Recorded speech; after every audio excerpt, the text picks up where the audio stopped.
Nishika. Hi friend, आज मैं school पहुंचा हूँ, लेकिन मेरे पापा नहीं आए हैं। पापा नहीं आए? नहीं, वो कहाँ है? पता नहीं।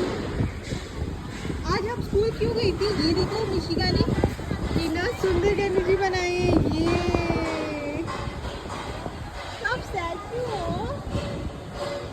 पापा, पापा के साथ आपको पापा की याद आ रही है क्या? पापा। आज आपने कितना सुंदर ड्रेस पहने, फ्रेंड्स को तो बता दो। अच्छा, आज आप स्कूल क्यों आए थे? बता, स्कूल क्यों आए थे? ना क्योंकि वहाँ दीदी रहती है। दीदी क्या करती है आपको? गुस्सा करती है। तो आप गंदी बात करते हो ना, इसीलिए गुस्सा करती है वो दीदी। ये देखो कितनी सुंदर है, पकड़ लो इसे हाथ में ऐसे। हाँ, गिराना नहीं है ये।